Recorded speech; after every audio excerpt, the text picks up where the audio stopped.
I'm Jeremy Wade. I'm an explorer and biologist. Fishing is my passion. One of the most extraordinary catches of my life. Time and again, this passion has helped me solve both freshwater and marine mysteries. This thing really is a river monster. Now, I'm taking on the biggest and maybe most complex investigation of my career. This is an absolute beast. A dramatic story of untold deaths.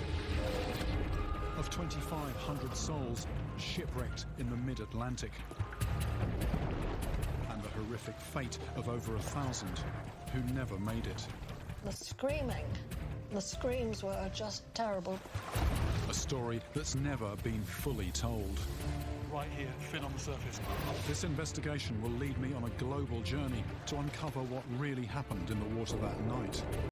It will take me deeper than I've ever been before, down into the abyss, to confront sea monsters in their own domain. I feel like an astronaut landing on the moon.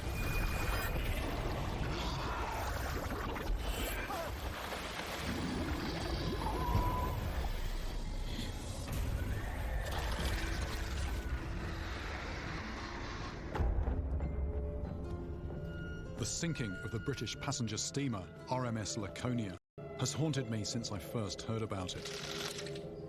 It's one of the most famous stories of the Second World War. I've learned about dramatic new evidence that suggests there's far more to this story than first meets the eye. On September the 12th, 1942, the RMS Laconia was sailing in the mid-Atlantic, bound for England. She was carrying civilians and soldiers returning home, and hundreds of Italian prisoners of war bound for internment camps in the UK.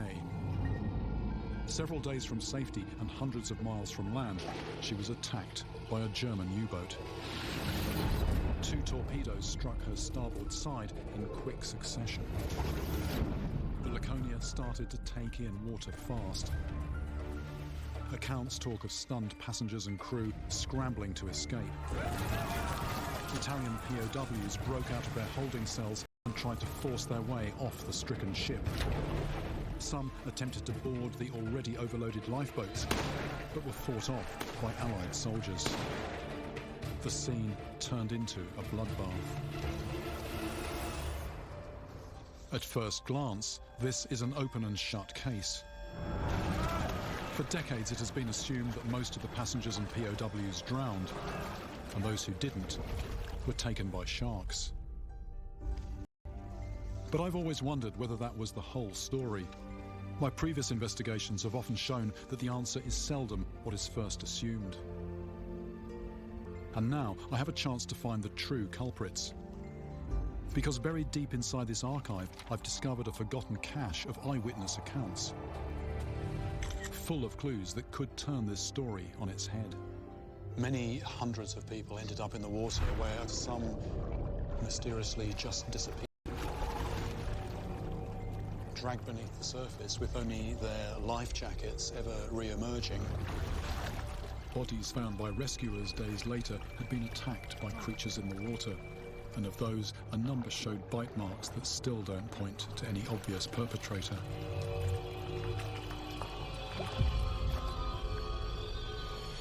This new evidence suggests multiple mystery attackers, but what were they? With over 1,000 victims, this will be a huge and complex case. But using the accounts of those who lived through it, I'm going to find out what happened to those who didn't. The people who wrote those eyewitness accounts are long gone, but there is one survivor who I have managed to find. I'm on my way to meet a woman who was actually on the Laconia that night. She is one of only a handful of survivors who are still alive today. At the time, she was just a 14-year-old girl, and she was fleeing the war in Singapore, and she was traveling with her mother, her father, and her brother.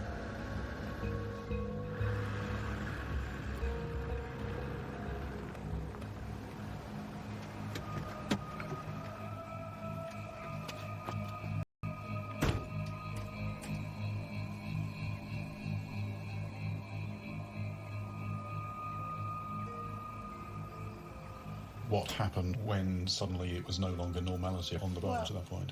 It was 8 o'clock, and the first torpedo struck. It was awful. But by the time you gathered your senses, the second one hit. Josephine and her family only had minutes to get up on deck.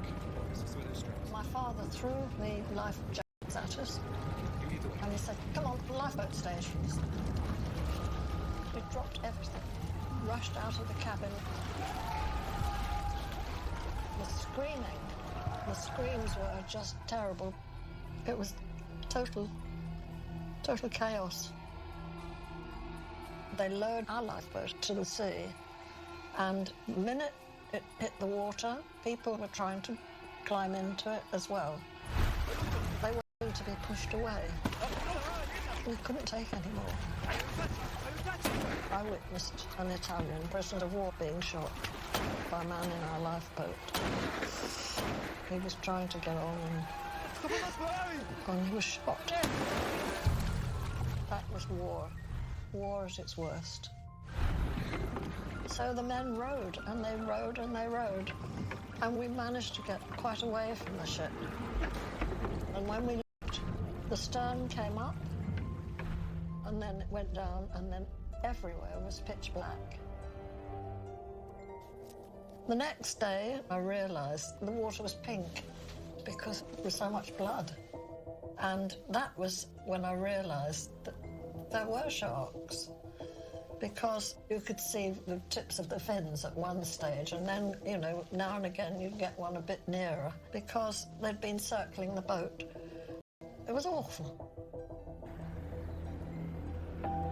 I'm not surprised that Josephine saw sharks. I know they are part of this story. But tellingly, she says that she didn't see them until the next day. I know that in the immediate aftermath, people were attacked by something. But if it wasn't sharks, then what was it? This is the biggest case I've looked into by far. When you're looking at something that happened in the middle of 75 million square miles of ocean, where on earth do you start?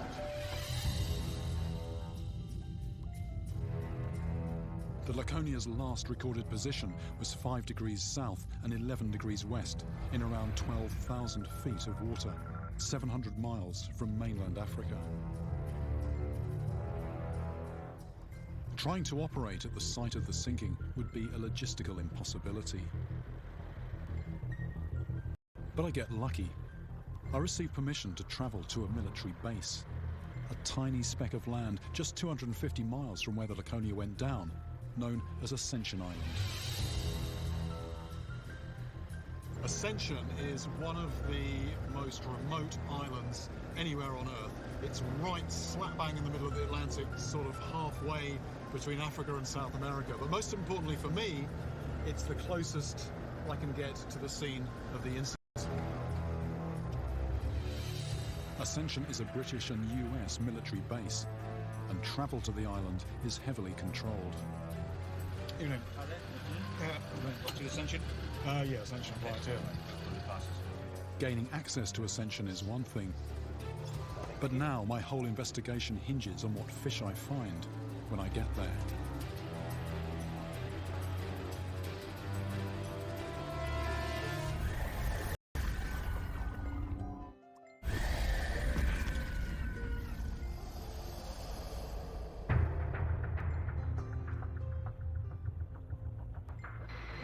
I've managed to gain permission to travel to one of the most remote and secretive islands on Earth, Ascension Island. No one lives here permanently. The vast majority of the 800 or so personnel are on military contracts. What they do is not public knowledge. And some areas of the island are strictly off limits. But it's the vast expanse of water around this speck of land that interests me. Very few people get to fish here, either recreationally or commercially, which means that the species that are here now are going to be the same ones that were here in 1942. There's a 200-mile exclusion zone around the island. So although these waters are fished by a handful of locals, they've been protected from large-scale commercial fishing for decades.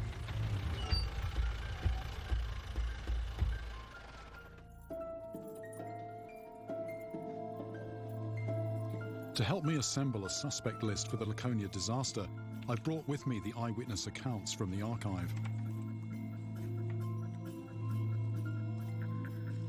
But proving as frustrating as they are useful, tantalizingly hinting at a number of underwater attackers without providing the detail that could lead me to a positive ID.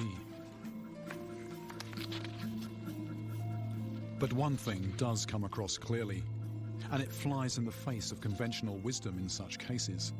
The accounts are unanimous in stating that sharks were not the first attackers on the scene. So what was? One thing I'm coming across again is that a lot of the people in the water that night speak of being attacked by schools of large, aggressive, silvery fish. Take this from Ian Peel, who was one of the many people who was in the water who hadn't been able to get a place in a lifeboat.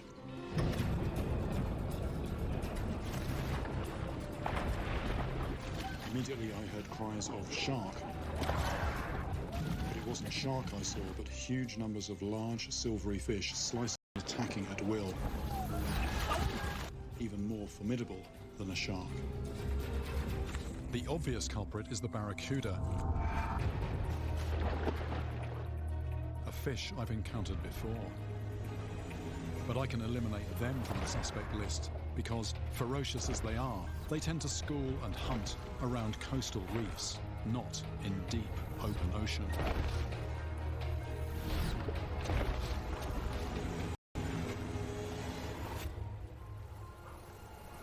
So what exactly was Ian Peel describing?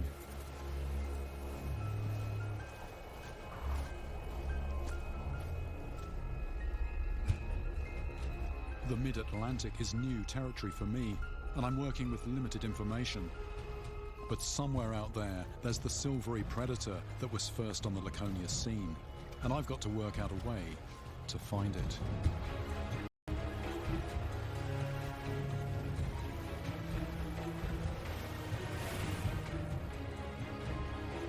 The best way to cover a large search area is to use a technique called trolling. Whenever you're fishing, the biggest question is where are you going to put your bait? And in this immensity of water, that's a very big question. But with the island here, there's a plateau where it gradually gets deeper, out to a couple hundred feet, and then in a very short space, it plunges down to a couple of thousand and then keeps on going. And what we're going to do is going to fish on the move and just go along the drop-off with lures out the back. The survivors' accounts describe the fish that drew first blood as being medium-sized and fast. So that's what I'm going for. On the big rod, we're going to put this. This is, you can see that mimics a fish in the water. This is quite significant because what happens, the water catches that as we're moving and it pushes it down. It makes it dive and it gets a good wiggle on. Cirrus hooks on here. Thick wire because quite likely if anything hits this, it's going to have teeth. In fact, you can see it's been hit a few times by some toothy creatures. So off we go.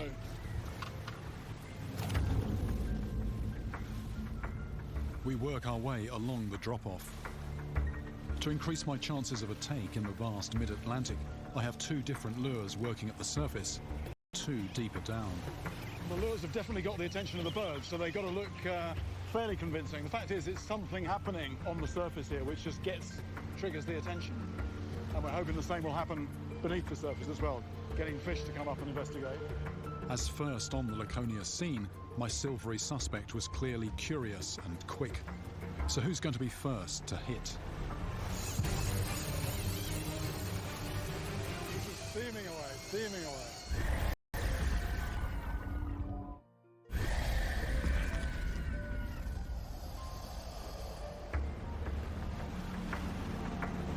I'm in the mid-Atlantic, on the trail of a mystery silvery predator that was said to be first on the scene of a major maritime disaster.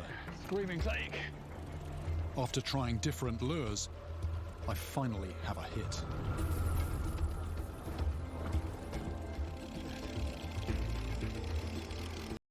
Is that off, or is it just coming towards me?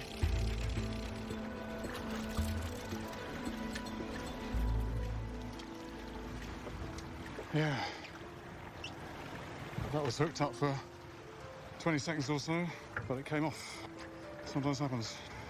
It's interesting, you're just covering water, nothing's happening, and then just out of nowhere, suddenly the reel is screaming. But in this case, just as quickly, it's gone.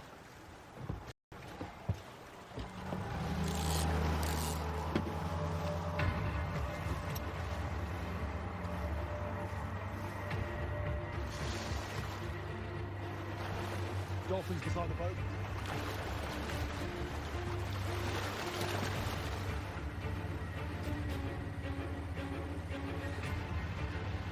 This is a really good sign. The rod tip's really banging away there, and that's indicative of the lure down there really pushing out some vibration.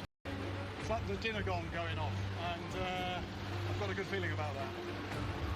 Out here in the middle of the ocean, there's no significant landmass to stop the huge Atlantic swells.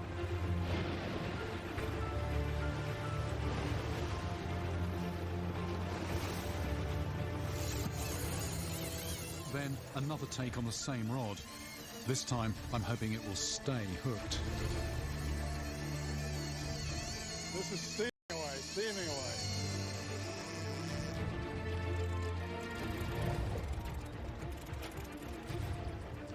Haven't seen it yet at all.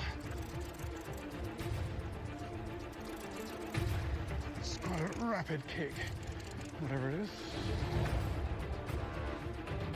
I think I've got a bit of colour. I can see something down there. Oh, there it is.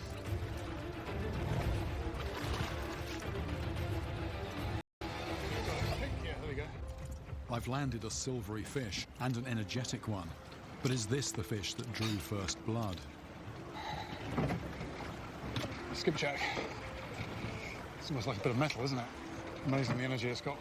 It's actually very mirror-like, and actually in open water, that's very effective camouflage. If you're about the same kind of depth as that, it's just going to bounce the light off and it's almost going to disappear into the background. But then if you're looking down on it, it's dark. So it's perfect counter-shading. I don't think this skipjack is the silvery predator that the eyewitnesses talk about. These fish just don't have the hardware to inflict the sort of wounds described. Off he goes. I'm going to try a different approach by using to my advantage the strong currents that swirl around the island. Maybe it was scent rather than sight that brought in the predators that night. There's a whole sardine on the end here, and the boat is drifting, so we're just going to slowly drift. We'll keep some chum going in the water, just to bring the small stuff in, get some activity going, and hopefully bring in the bigger predators.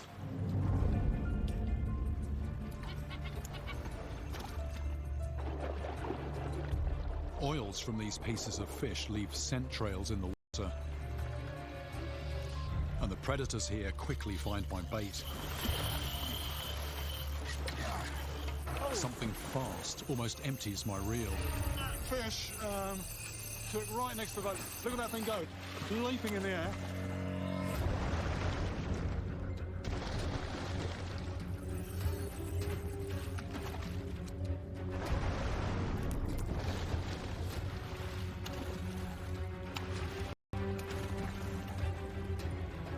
The fish is desperately trying to throw the hook.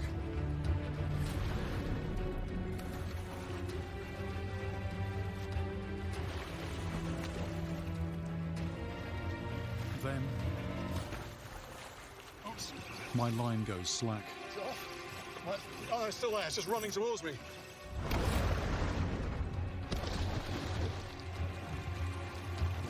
I had any doubts about these waters being rich. Here's a bit of confirmation there. Oh, this is a good-sized Dorado one.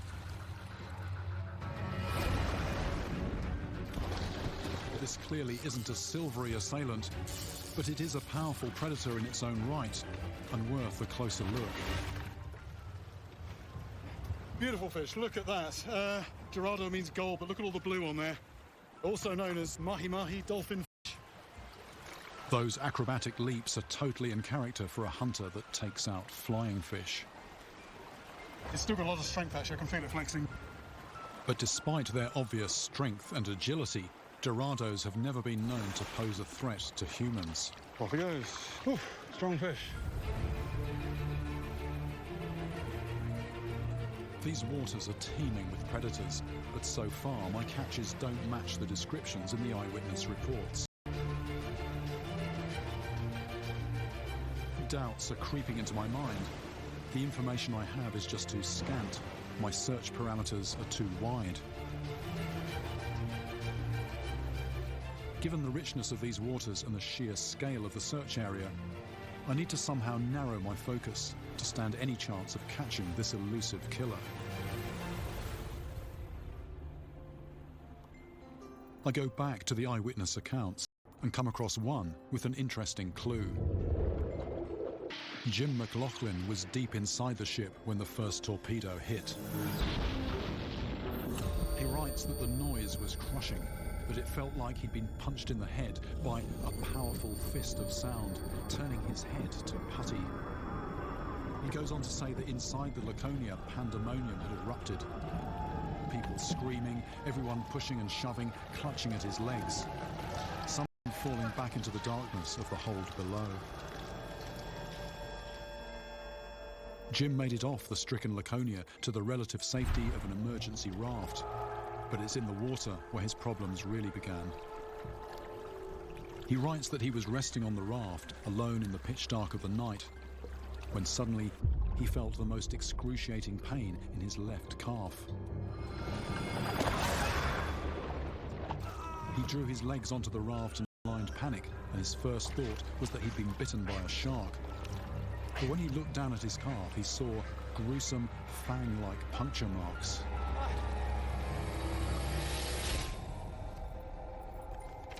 There are any number of predatory schooling fish like the two I've already found in these waters, but this new evidence narrows my search. Jim's description of fangs is striking and could be a breakthrough lead. There's one schooling predator that might fit the bill, with silvery flanks and vicious fangs. It's a member of the snake mackerel family, and it inhabits a vast range throughout the Atlantic. It's called the snook. At this time of year, though, they aren't in open ocean, but in vast breeding schools along the coast of South Africa. So that's where I'm headed. The snook could be the fish that drew first blood the night the Laconia went down. But to be sure, I need to catch one. I'm fishing out of Cape Town, the port that the Laconia sailed from on its fateful final voyage. It was a month northwest of here that she went down, leaving hundreds floundering in the mid-Atlantic waters.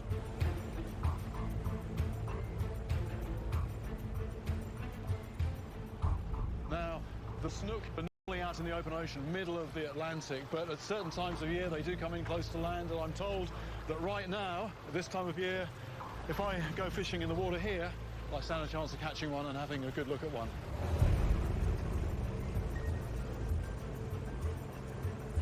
Before I can get one on my line, I have to find out where the snook are schooling. And in such a huge expanse of water, I'm going to need a little help. Now, sometimes the birds give a bit of a clue because they'll be, they've got that bird's eye view and they can see bait fish being chased. But we're using technology as well. We're basically keeping an eye on the sonar screen because that doesn't just tell you where the bottom is, how far away that is, it will show up fish as well. But time might be against me. This is Cape Point at the southerly tip of Africa, known here as the Cape of Storms. It's 3 hours before we get the first sign of fish.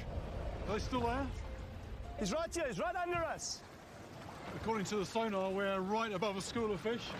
There could be anything between a couple of hundred to 1,000 fish down there. So what I'm using is this. This is actually, it's lead with a bit of coloration on it, and I'm just dropping that down to the bottom, and that's what they go for. These Cape fur seals sense that there might be an opportunity for easy prey.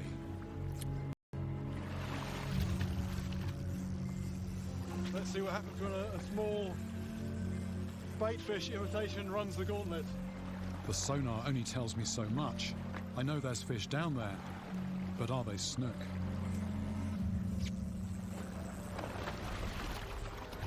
Here we go. Whatever I catch, I'll need to get it in the boat fast to avoid it being snatched off the line. Just retrieving it a bit erratically. Here we go. There's one. There's one.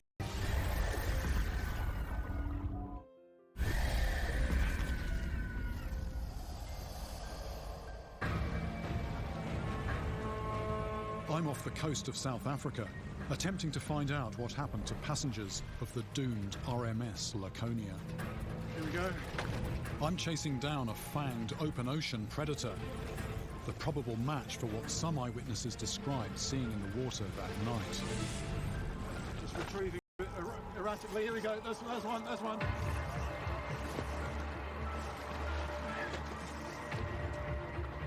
This feels like a good size. This is taking right out.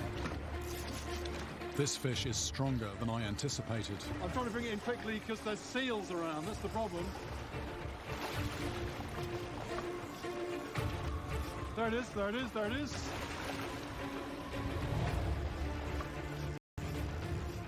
It is a sleek, silvery predator, but is it the culprit? Here we go.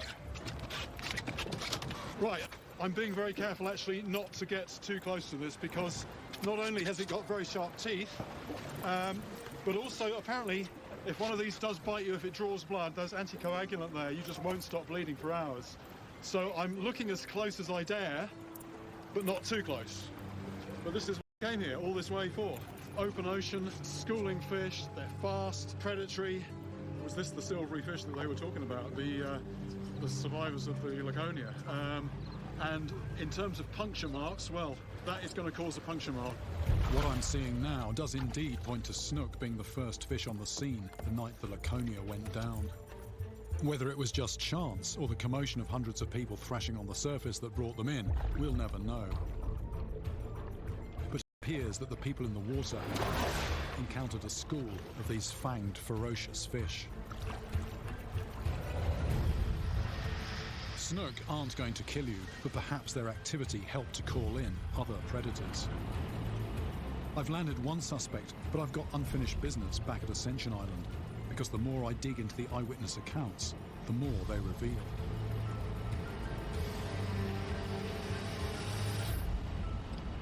The thing is, normally I don't have very much to go on, but in this particular case, the sheer quantity of information is starting to make things quite complicated. Some of the injuries described by eyewitnesses were clearly not caused by any of the usual suspects, so it's these unusual wounds that I now want to turn my attention to.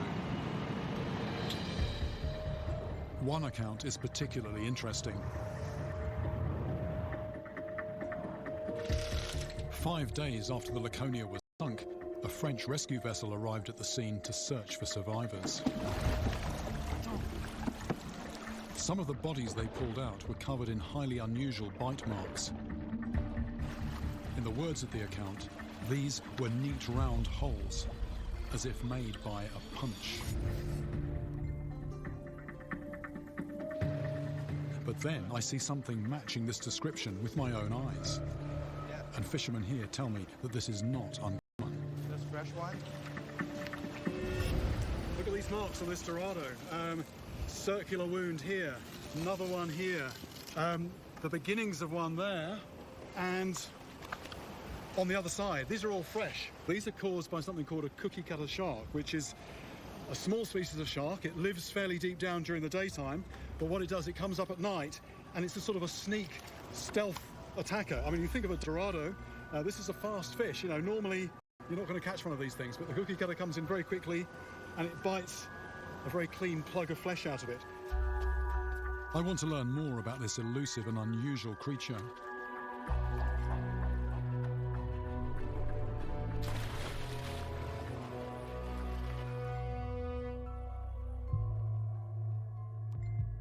Looking through pictures of other bites strengthens the case against the cookie cutter. These wounds are significantly bigger. Although this unusual predator may be small, less than 2 feet long, its bite can cause serious damage. And yet, that signature bite mark is just about the only evidence that cookie cutters even exist. One thing that is known about them is that they rise towards the surface at night to feed. So in the evening, I head out to try and find signs of one for myself. As far as I'm aware, the cookie cutter has never been caught on a line, so this is a very long shot. But at the very least, I might see what else is feeding in these waters after dark, at the time the Laconia went down. We're just trying to get into position on the drop-off. About 300 foot of water is what we're looking for, and then we're going to drop down the anchor, and we're going to stay here into the night. Yeah.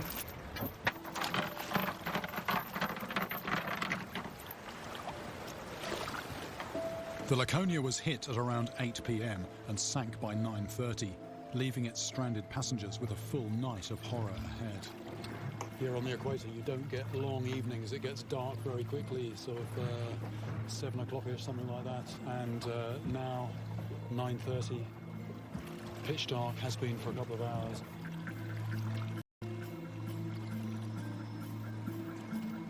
I'm using pieces of tuna that I'm going to send down to the bottom. I'm hoping this might at least bring evidence of a cookie cutter.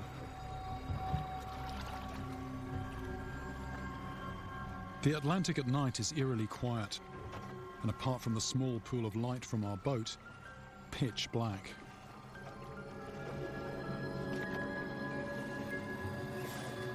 I can't help but make the connection between this boat and the Laconia, and also this time of night.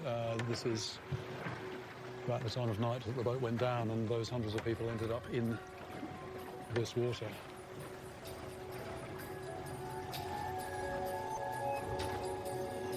Now it's just about keeping alert and feeling for a movement on my line. The movement, when it comes, almost pulls me in.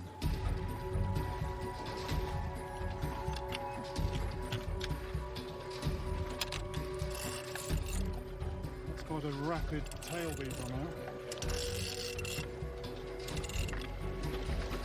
Yeah, this feels quite heavy. It's interesting. It's actually coming up quite quickly. So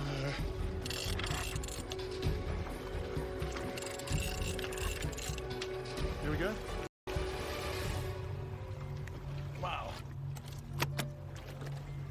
So this is a horse-eye jack. Took down there in about 300 foot of water. These are sometimes known as big-eyed jacks. They see well in the dark and at depths. They probably share nighttime territory with the cookie cutter, but there are no bite marks to suggest that this one has had an encounter. Okay, gonna put this back. I load the hook again.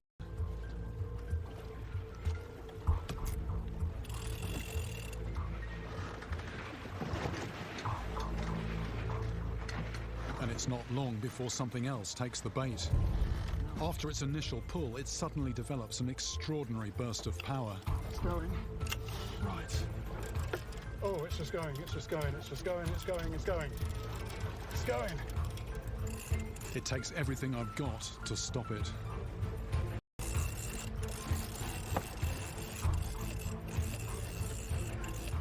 So something took right on the bottom.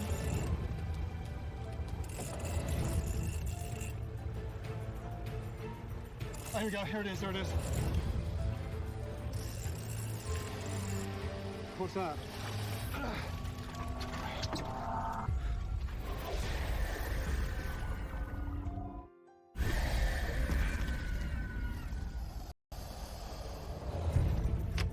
I'm fishing in the Atlantic Ocean, in the same waters where the RMS Laconia went down. There we go, here it is, there it is. I've just brought up a hefty amberjack from the deep. But I'm not the only hunter out tonight. Half an amberjack. Sharks got it already. When I hooked it, it ran off, stopped, and then it went a second time, and actually now that I think about it, that second time was more powerful. And what that was actually a shark hanging onto this. Well, I think moving on, what I've got to do, I've got to fish heavier line, bigger reel to hold that line, heavy wire on the end, possibly a bigger boat. So I didn't find any evidence of the elusive cookie cutters, but from what the fisherman showed me, I know they're in these waters.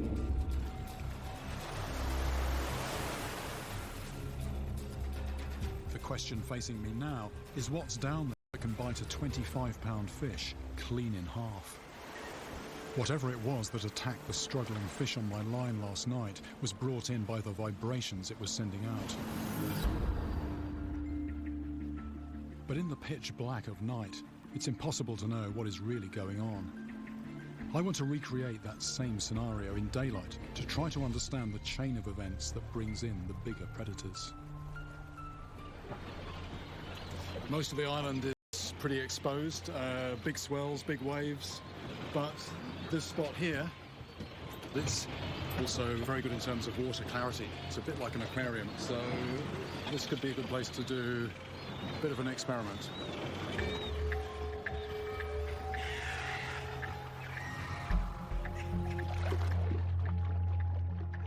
The water is certainly very clear. You can see lots of these black triggerfish, but see what happens when we put some bait. The triggerfish swarm around the bait. Right, the triggerfish are really reacting to that. I mean, they just instantly, they're on it. The more bait I put in, the more triggerfish arrive. I don't think it's the scent, because it hasn't really got time to spread. It's visual, and then I think it's the noise of the first few fish reacting. It just brings everybody else in.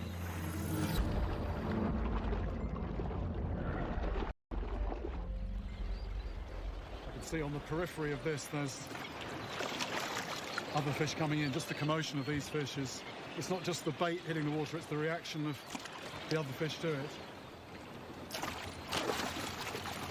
What I'm going to do now, I'll just lob this over and see if this has any reaction.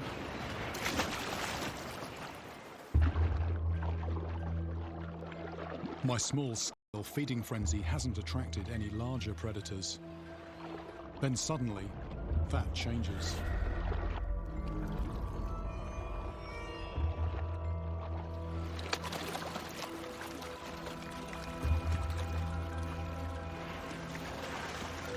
Shark just came from nowhere, I didn't see that approach.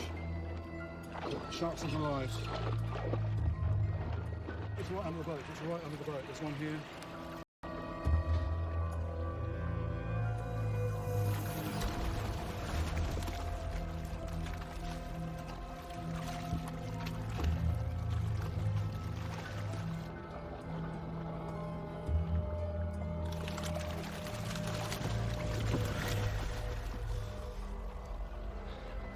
I think that shark's fairly serious about feeding.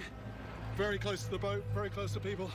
Doesn't care, and I think the reason that came in was because of all the activity from these other fish feeding. These reef sharks were almost certainly responsible for the ambush on the fish I hooked last night.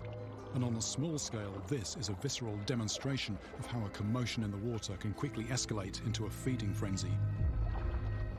Smaller fish bringing in the bigger predators. But these reef sharks won't stray more than a few miles from the island. The Laconia sank in 12,000 feet of water with no reef in sight. It's not reef sharks I should be focusing on, but open ocean giants.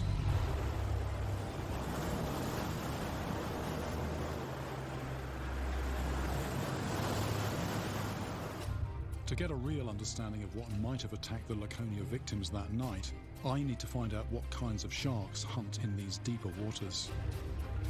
And this time, I'm well prepared.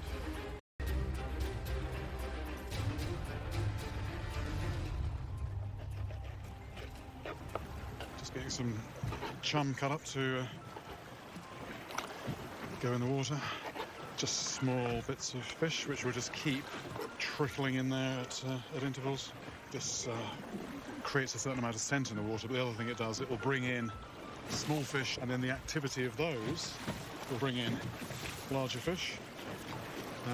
We're creating a sort of an event here. We're creating something to make this bit of ocean stand out from all the other space out there. I know that sharks have an extraordinary ability to pick up scent, but in such an immensity of water, chumming almost seems futile.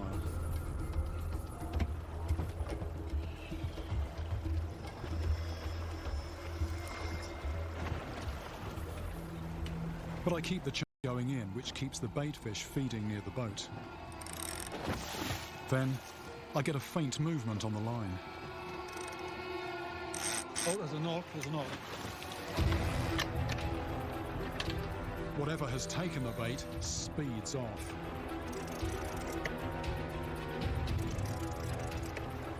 What ensues is a battle that's still in progress an hour later.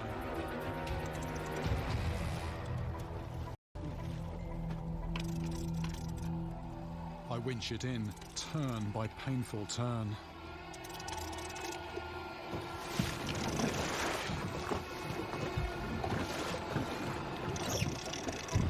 Sudden slackening then, it could be the fish trying to roll up the line. Thing is, when it does that, is to basically not give it that slack that it needs.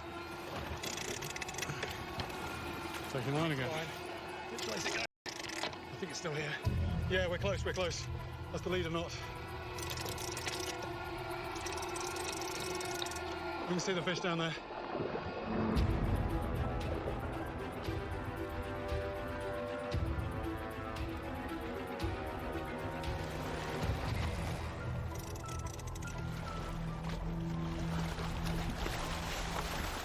This is the tiger shark. Oh, Lord, watch out. Okay. Is that under the boat? This tiger shark is not giving in. Definitely not coming quietly, this fish. It thrashes and rolls as it attempts to free itself, and it's all I can do to hold it. Oh! That's gone. That's gone. We got the whole bait back, but the hook, it was just somewhere inside the mouth and it hadn't completely penetrated. The thing is, what they do is they roll up the leader, so you haven't got very often that direct pressure on the hook. The hook is, you know, the line goes around the body, and I mean, you'd think, looking at the bend in that rod and the amount of general strain on everything, that hook would have gone in, but no, it was still a lot of energy when it came to the surface, and basically it just moved around enough to just work that hook free. So Yeah, there's more sharks here than we thought. I've now encountered big sharks on 2 successive nights. These waters are clearly teeming with active hunting predators. Although last night's catch got away, I've encountered the tiger shark's ferocity before.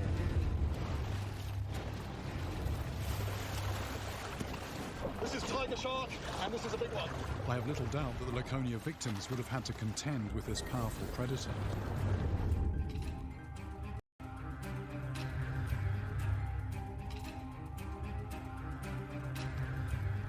But tiger sharks in the open ocean usually hunt alone, so they are unlikely to have gathered in sufficient numbers to be solely responsible. So what else was there? For a complete picture, I need to figure out what sharks were roaming these waters in 1942. Searching the historical records throws up useful information that might help to give me the answer. In 1942, the Laconia was far from an isolated incident. The Battle of the Atlantic was reaching its peak. In that year alone, over 1,600 vessels were sunk, resulting in the loss of thousands of lives. Going through the reports of these disasters, I start to see a pattern emerging. Account after account describes the same shark species attacking the people in the water, a shark I have little experience with. The oceanic white-tip. But this shark, which patrolled the Atlantic in large numbers in 1942, is now on the endangered list and can only be found in a handful of marine reserves dotted around the world. The reason for this shark's rapid decline is simple. Basically, not long after the end of the war, from about the 1950s or so, commercial fishing on an industrial scale started in the open oceans, and sharks are particularly vulnerable, and it turns out oceanic whitetips are one of the most vulnerable species, and it's very hard to come by any definite numbers, but people are saying they've been almost wiped out worldwide. So the fact that they're not here now doesn't necessarily mean that they weren't here in 1942, but if I'm to study these now endangered creatures, it's clear I'm going to have to spread my search a little further.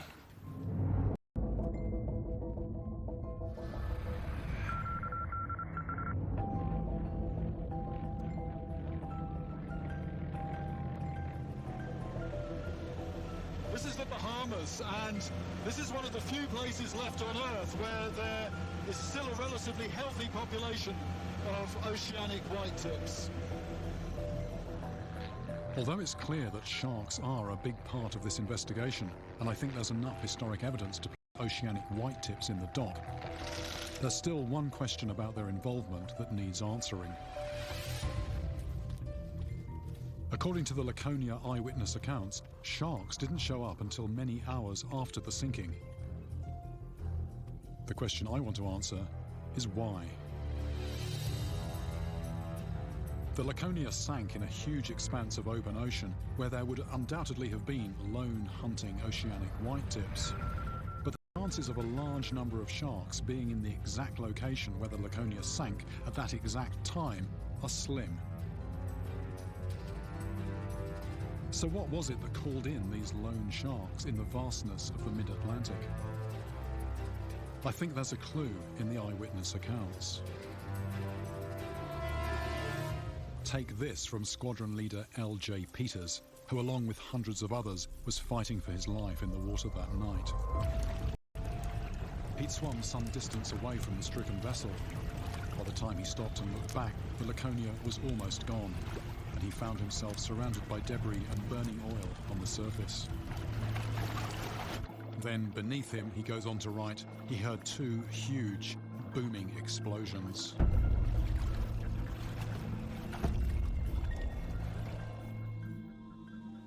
Now, this booming sound is when the boilers, which are under, intense pressure, superheated metal, as soon as that hits the water, you get a crack and the whole thing just goes. And this sound would have carried over an enormous distance, much further than the sound of anybody splashing in the water, any shouts, this kind of thing. And I'm just wondering if this might have been what called sharks in, possibly from a very big area of ocean. Now, I don't have the wherewithal to duplicate that scenario, to create a huge explosion underwater.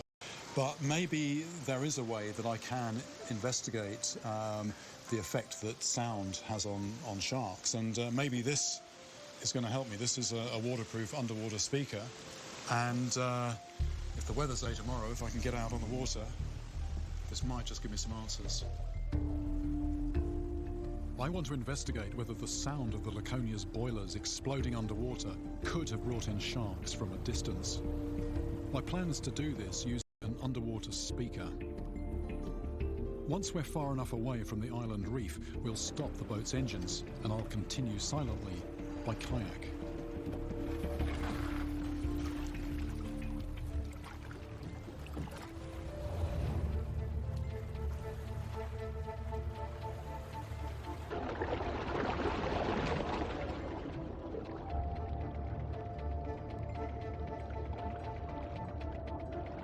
Heard that there have been whitetips spotted in this area, and what I want to do, I want to just put some pure sound in the water. I don't want any scent, I don't want any visual stimulus, just sound, and see if anything actually responds to that. I've got all the equipment on board, and I'll just leave the main boat a little bit further behind, then I'll get the speaker in the water.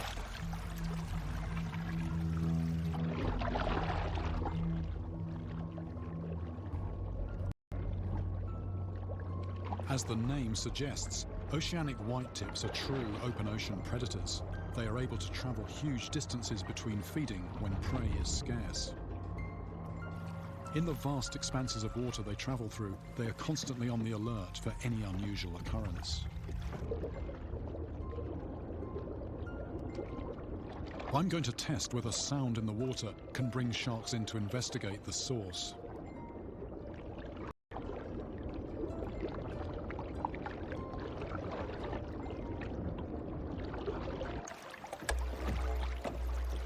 I'm putting a low-frequency tone through the speaker. A shark's hearing is adapted to very low-frequency vibrations, such as those made by struggling prey.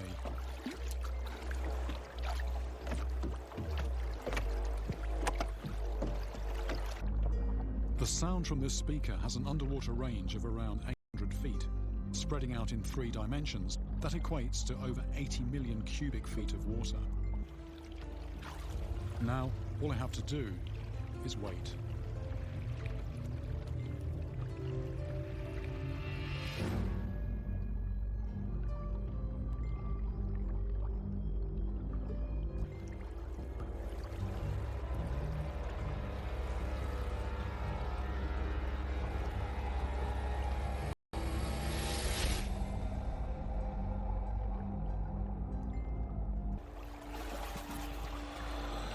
Fin just broke the surface. Right here, right here, right here.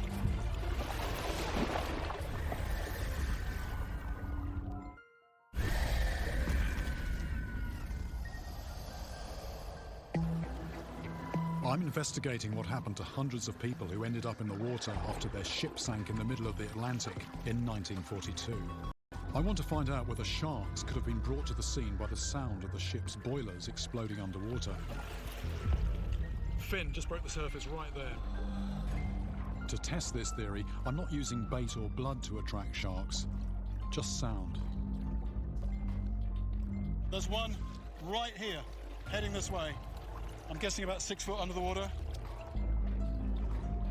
It's a lone oceanic white tip. And it's coming in. And it's just feet away from the speaker. It's actually just within 3 feet of the speaker. But one lone shark doesn't prove my theory. One here. Fin out of the water. Right, there was just one. I think, you know, there's at least 2 now.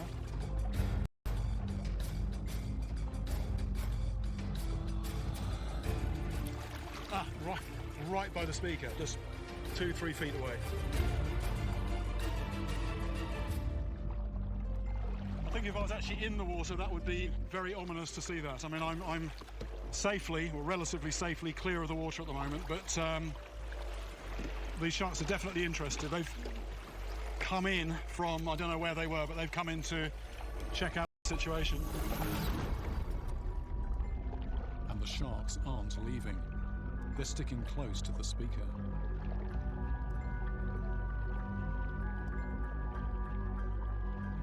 The sharks are circling, they're just hearing the sound, and they're circling me.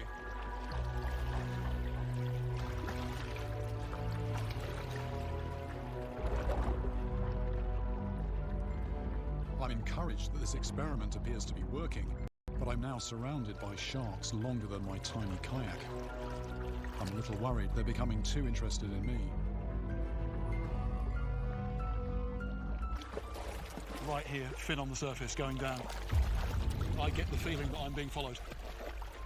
I think one of the creepiest things is actually the fact that, you know, when you're diving, you've got a mask, you can actually see clearly. When you're above the surface is broken like this, you just see that very ghostly grey shape. Oh, here's one right here, right here, right here.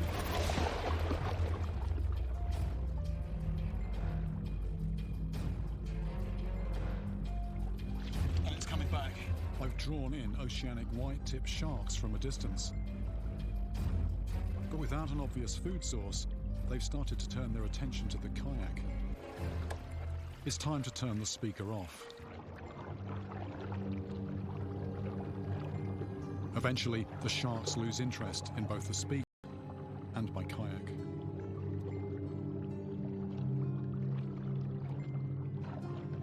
Well, I definitely got the impression that the sharks were interested in the speaker.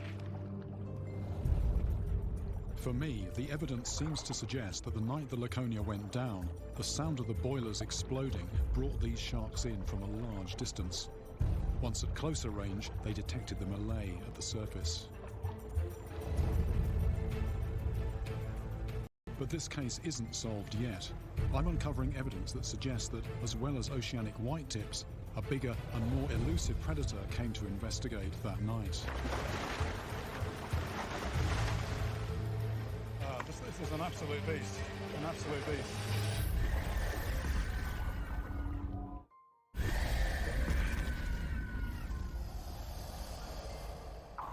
I'm investigating what happened to the passengers of the RMS Laconia, torpedoed at the height of the Second World War in the mid-Atlantic. My investigation has so far ID'd 3 hunters that could have been present in numbers at the scene of the disaster.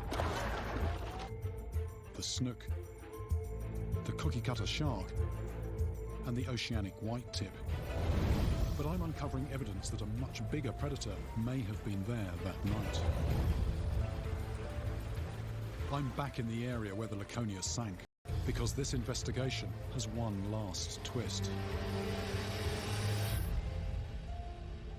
I've unearthed something puzzling buried in the eyewitness reports that doesn't seem to match anything I've heard of before. One man says that he saw somebody dragged, in his words, vertically downwards. Moments later, just his empty life jacket re-emerged. What could have done this? Accounts of oceanic white-tip attacks on people seem to follow a pattern. Cautious circling, followed by the strike. And this is similar to some other shark attacks I've investigated. But this description just doesn't seem to fit. The Laconia sank in 12,000 feet of water. I've looked far and wide for suspects, but so far I haven't looked down.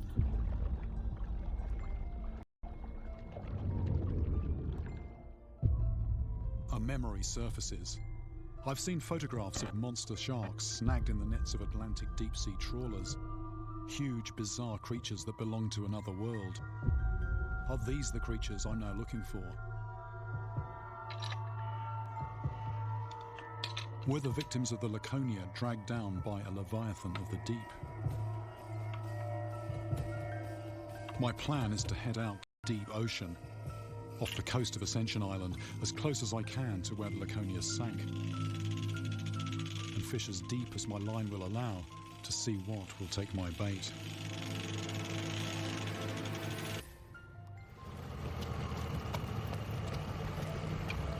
This will be a journey into the unknown. I don't know what we will pull up from below. We know more about the surface of Mars than we do about the deep ocean. A fishing expedition of this nature is highly unusual, and whatever I haul up could be of huge scientific interest. So I've invited shark specialist Dr. Tristan Guttridge to join me on the boat. Whatever I catch, he will document and tag to record its movements. He talks me through the system he's devised. So we've got two components. The transmitter to basically relocate the tag, and then the logger that takes the information, the environmental information, the depth and the temperature that the shark is at.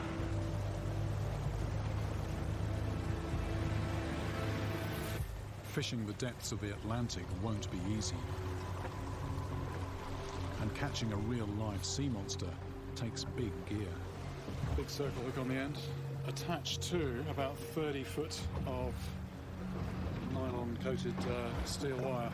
And then the actual line is 130 pounds. And on full drag, so it's pretty well locked up. So all we've got to do now, get the bait on, big lump of rock on that, send it down to the bottom, and I'm hoping fairly soon we will find out what's down there. All around me, the pitch black of the mid-Atlantic adds to my sense of unease. I've no way of gauging the horizon, and I have the unnerving sense that we're floating in space. Out of the darkness, something flies onto the deck of the boat. Look at this. It's just flew into the boat. Oh, it's a flying fish. Oh, amazing. Flying fish have evolved their remarkable ability to evade predators. It's achieved by gaining huge speed underwater before they propel themselves into the air. Never seen that before.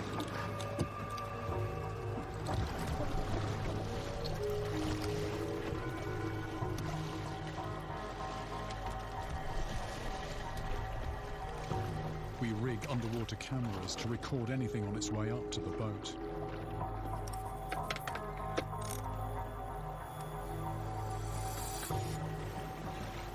The bait's down on the bottom, and yet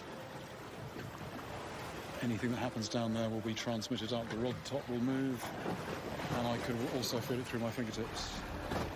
It's almost like being a spider in the middle of a web. So now I'm just waiting for a knock on the line.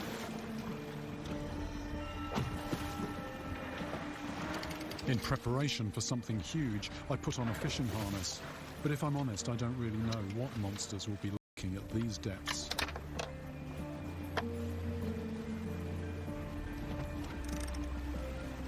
Oh, there's a knock, there's a knock.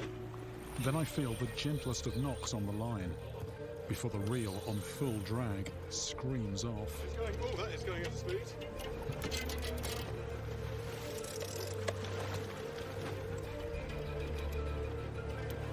That is going very fast.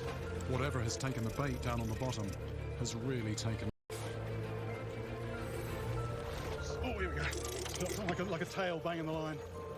It doesn't feel like anything I've ever hooked before. A mystery beast. But it's been really steaming off, taking line.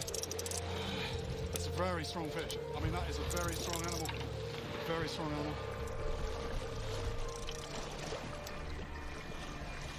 It feels like a massive, I was going to say dead weight. It's not dead, it's definitely alive. But it's a weight. I'm breaking quite a sweat here.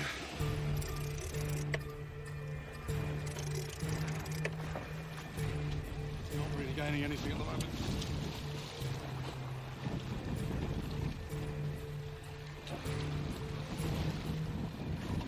Oh, there we go, so a little bit of gain there. Whatever I've hooked is truly enormous, and it has no intention of coming anywhere near the boat.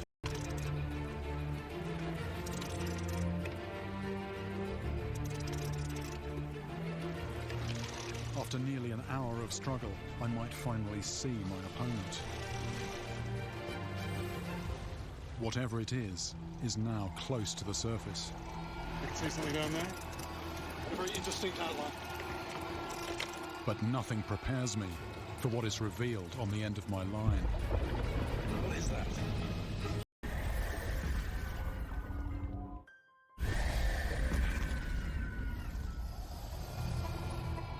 I'm in the middle of the Atlantic Ocean, fishing for a monster that could be the missing link in a Second World War marine disaster.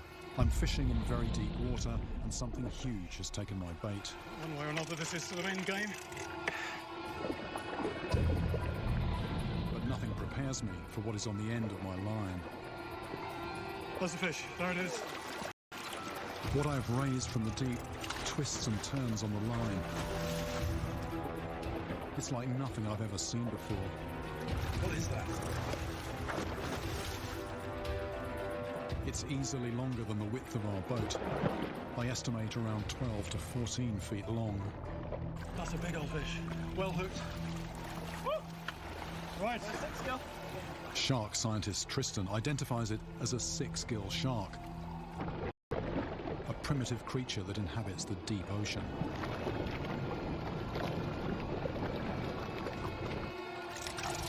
Here we go. This animal has more fossil relatives than living ones.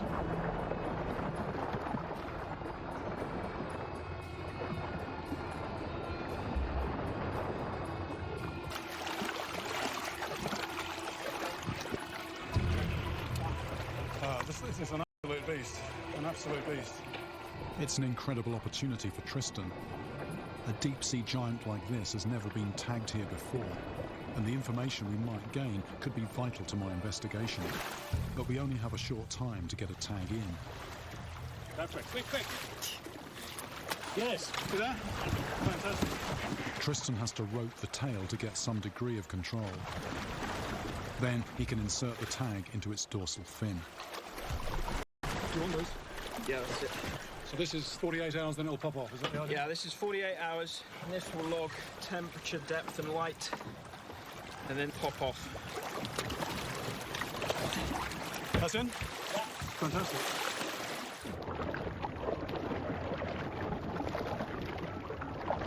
Right, we got the tag in, and I think we've had as good a look as we're going to get. All right, tail rope off. We're now releasing the fish.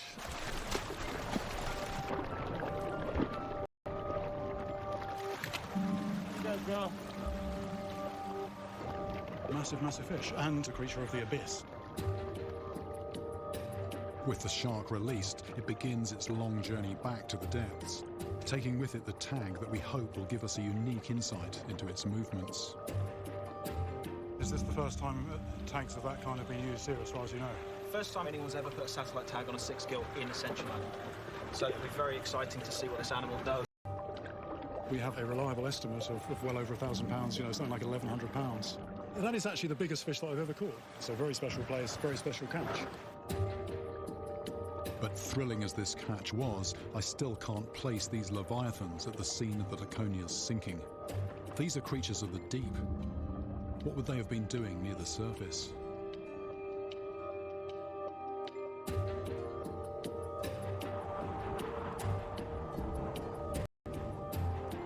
Later, after Tristan has retrieved the data from the tag, he calls me with what might be the glimmer of an answer. Hello, Tristan. Hello. So you got something from the tag? It popped up? Yeah, so what's pretty exciting is we now know kind of what the six gill was doing across that period. And what's cool is that they make this what's called a diel vertical migration. So they travel down to the depths during the day and up in the water column during the night. It seems to be the light, so when it hits dusk and dawn, that's when they make these migrations up and down. And they're all probably just tracking prey, squid and things like that. But horizontally, we saw no movement whatsoever. So they're moving a lot, but it's moving in purely in the up and down direction. Yeah. What might be the point of coming up? Are you thinking that they are doing the feeding when they come up shallow? Yeah, they probably scavenge from carcasses and things like that. I mean, who'd have thought that little thing that we attach to that fish, that it can give this information? It's just such an insight, isn't it, to what's going on down there? Yeah, exactly. All right, bye-bye. Take care. Cheers, adieu, bye-bye. Right, although there are many questions about six-gill sharks still to be answered, this experiment demonstrates very, very clearly this up and down migration that synchronizes absolutely with the passage of night and day. You know, they're down deep during the day, then they rise up at night. And given the fact that the Laconia went down during the hours of darkness, this could be very significant.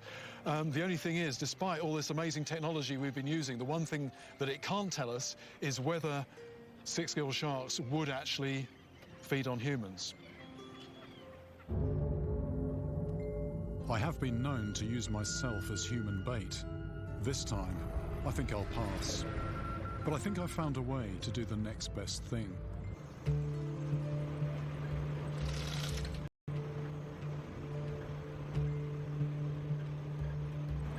I haven't come here to top up my tan. The reason I'm here in Honduras is because there's a guy living here who has built this extraordinary vehicle that is able to penetrate right down to the depths of the ocean, the so-called bathypelagic zone. This is where no light ever reaches.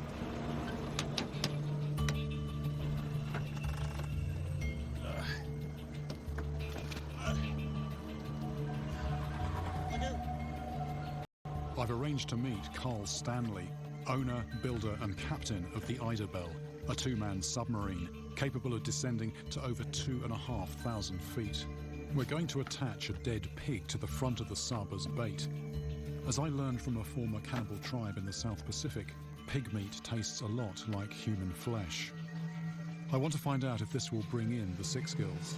This is a slightly different type of baiting up operation for me. I'm used to putting things on big hooks, but I've never actually strapped a dead pig on the front of a submarine before.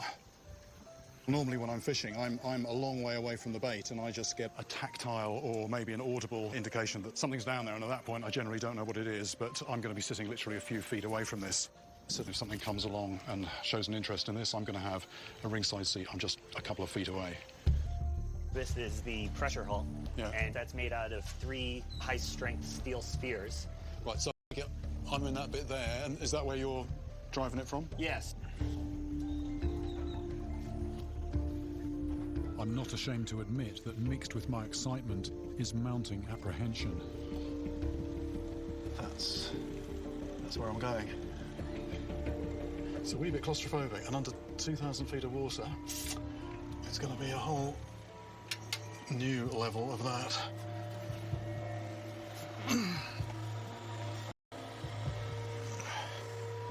The curved walls make it almost impossible to sit up straight, and I could be spending up to 9 hours cooped up inside here.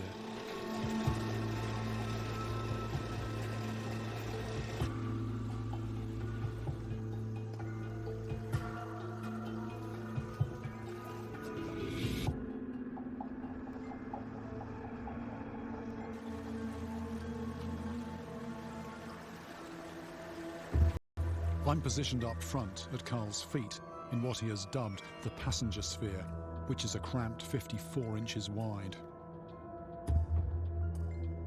The plan is to travel vertically down to 2,000 feet or maybe more, then wait and hope that the bait will attract the sharks on their nightly migration up from even deeper.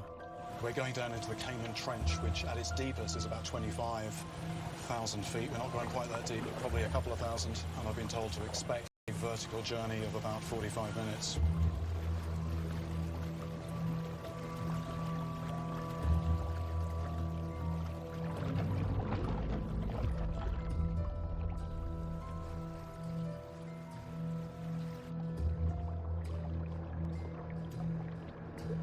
As we descend, the temperature plummets from 84 degrees Fahrenheit to a chilly 50. We're just coming up to 500 feet. And as we're descending, I sort of can't help thinking about when the Laconia went down. There were people who jumped in the water, but there were almost definitely going to be people trapped inside the structure as well as it sunk. And that is definitely a one-way trip. Sort of don't want to think about that too much. Plus 1,000 feet. The pressure on the outside of the hull increases as the weight of all that water above us bears down on the sub. At this depth, that equates to 430 pounds on every square inch.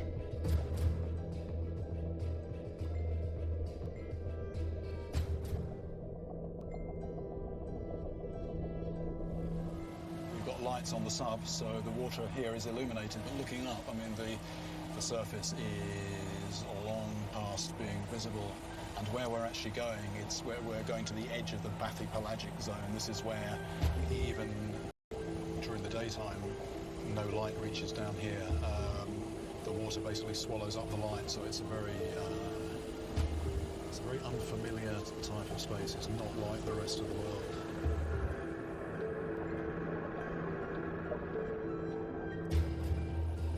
Dark emptiness out there is actually what most of the Earth is like. What we see is a tiny fraction of our planet. We cautiously approach the sea floor. If we were to get stuck on anything, there would be no hope of rescue. We have enough oxygen for 3 days, but there's no communication with the surface, and no vessel within 1,000 miles capable of descending this deep. And in this complex underwater landscape, it's doubtful anyone could find us anyway. I almost feel like an astronaut, just minutes away from landing on the moon.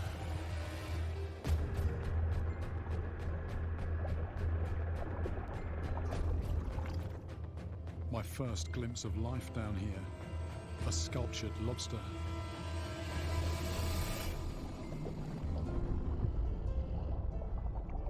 It does feel like the surface of another planet. No footprints. This is a place where no human being has probably touched down before. The depth gauge now reads 2,000 feet. We are precariously positioned on a tiny ledge. To my right, a sheer cliff face drops away towards the bottom of the trench, another 5 miles down. The pressure on the outside of the hull now is more than 900 pounds per square inch. A crack would mean instant death. So, white light at the moment, and we're now going to switch to red light, which the sharks won't be aware of. So we're about to go into stealth mode. This means that although we can see what's going on, the shark can't see us.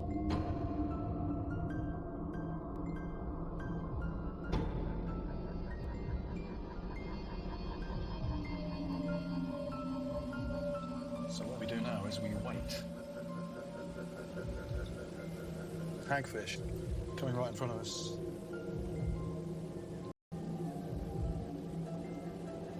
So we've got a hagfish that's come in here, and that's starting to feed quite actively.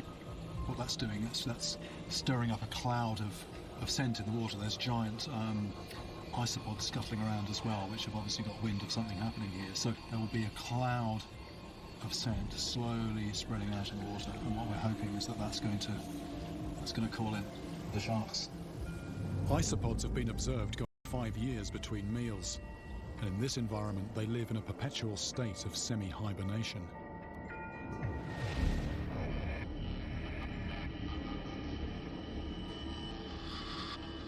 They typically scavenge whatever food drifts down from the surface.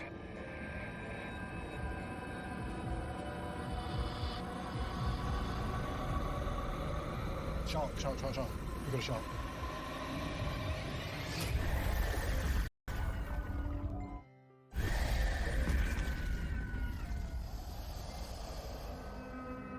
I'm 2,000 feet down in the Cayman Trench, trying to lure in a leviathan of the deep, the six-gilled shark. I want to find out if this creature could have been involved in the aftermath of the wartime sinking of the RMS Laconia. Shark, shark, shark, shark. We've got a shark. And the scent from my bait, a dead pig strapped to the front of my submarine, has just brought one.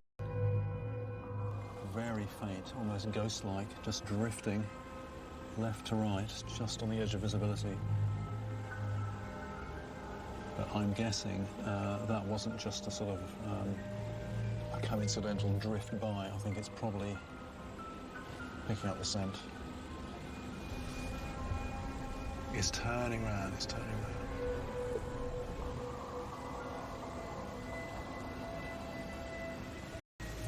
One, two, three, four, five, six gill shark.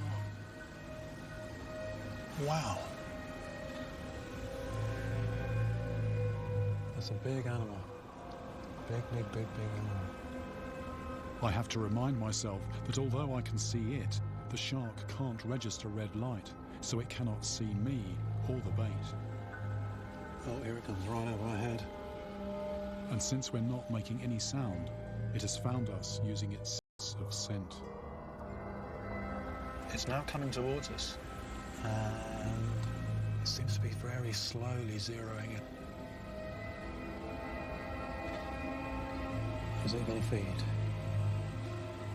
Is it going to feed?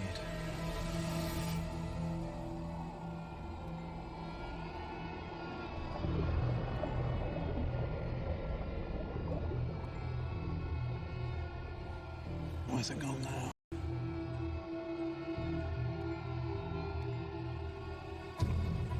There it is.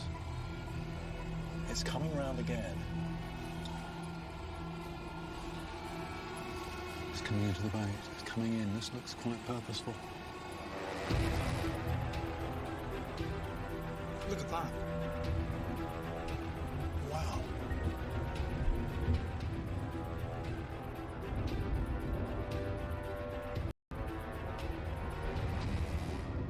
That is a feeding shark. That's what a feeding shark looks like.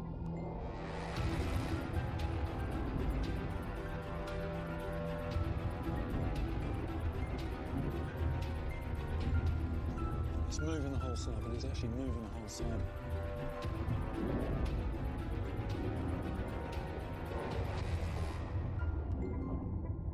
That shark is bigger than a whole sub in terms of length. And I'm literally inches away. Inches away.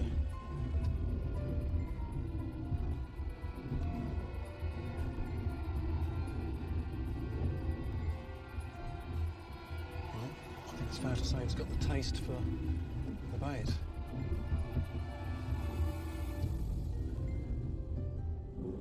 That's amazing. That's amazing. The bait has been obliterated by the shark's serrated teeth.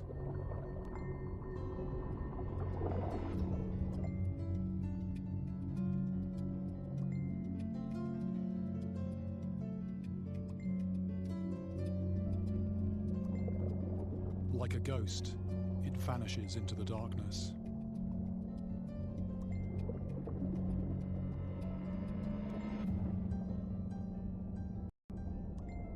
Every time you put a bait in the water, you're asking a question, and in this particular instance, my question was, is there life down below the surface layers that might come up? Well, absolutely there is, and some very large and very impressive life.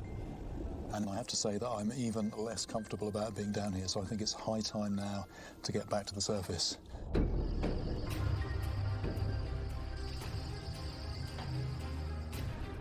So what does this tell me about the victims of the Laconia disaster. Could the Six Gill have been involved?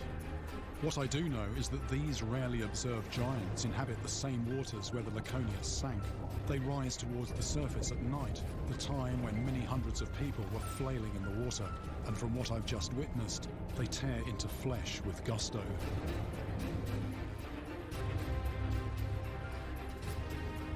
The sinking of the Laconia sent 2,500 people into the vast Atlantic, and this horrifying event must have attracted a multitude of predators. A marauding school of fanged snook which ripped through in a first wave.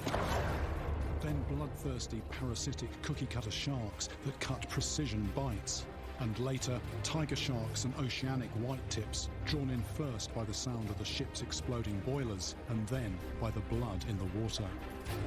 And maybe they were joined by this prehistoric leviathan, the six-gill shark, a true sea monster as terrifying as anything from the depths of our imagination. The full story will never be known, but I now understand, in a way that I didn't before, why so many of the Laconia's passengers never made it home. I'm Jeremy Wade, and I hope you enjoyed watching Killers from the Abyss. Now I'm back on land and on the hook with questions from River Monsters viewers. I'll answer as many as I can in the few minutes we've got. Right, here we go. Ginny K on Facebook asks, who initially taught you to fish? I was a kid at school, about 8 years old, and it was a friend of mine called Simon. I didn't know what I was doing. He knew a bit about how to fish. Anne B on Facebook, of all the fish you've seen, which is the one that freaks you out? Well, I mean, several of them, all of them probably, but at the top of the list, maybe the lamprey. Come on. That is hard to get off. That is hard. That is hard to get off. Januf260, or is that JNF260 on Instagram, asks, what fish did you lose that hurt the most? Hurt, is that physically or mentally? I mean, they all hurt mentally. There was a grouper, you might remember that one, in Australia. That's what it does. Rips my thumb when we lose the fish. That hurt mentally and physically. I ripped all the skin off my thumb. That's probably the one. That's the one most uppermost in my mind. Joshua J on Facebook, whatever happened to the hole-filled grey shirt you always used to wear? I was told by somebody in the production company that I work for, I was told to burn it. And so I don't think I burnt it, I think I threw it away. But he actually wasn't being serious, but I take people very seriously. So I destroyed that shirt, I'm afraid. It would be worth a lot of money now and very sentimentally valuable. That was 9 years ago, 10 years ago, started the whole thing off. Nate Sum99 on Instagram asks, what fish is still on your wish list? I can't tell you really, because that would spoil the surprise. River Monsters has come to an end, but there are still some fish out there that I would like to go for. I've nearly been everywhere, but not quite. Cora B on Facebook, is there any spot in the world you like to revisit? Do you know what? Most of the places I go with a crew, it's actually very frustrating, because what happens, I catch the fish, and for the programme we only need one big fish, and at that point I reckon that I've cracked it. There's another one down there, even bigger, with my name on it, but the director forcibly drags me away and says, no, we've got the fish, we don't need to fish anymore. So just about all the places I've been with a crew, go back without a crew and catch a bigger fish. Rambo333, which is spelt like that on Instagram, do you ever wonder if there is, that must be, something even bigger and more monstrous just right below what you missed? Maybe that was me being ungrammatical there. Yes, absolutely. I've caught my record on camera catching big fish. Looking back now, it's incredible the success that we've had, but I think in some cases there are bigger ones. Given time, I could get a bigger one. George B on Facebook, if you could relive one catch, what would it be and why? The thing about fishing is you never, those moments are unique moments, you don't replace them. But yeah, I relive a lot of them in my mind. If I could relive one of them somehow, corporeally, if that's even a word, go back and experience it again. I don't know, Lau Lau maybe in Guyana, that was quite special. Jeff S, Facebook, what would you do different? In what context, Jeff S, I wonder? What would I do? My life? You know, a lot of people when I was young were telling me I was doing it all wrong. You know, don't do what you get a proper job. And I'm glad I didn't do that. I wouldn't do that different. That's the end of the questions. That's all we've got time for tonight. Thank you for watching River Monsters. Fish on.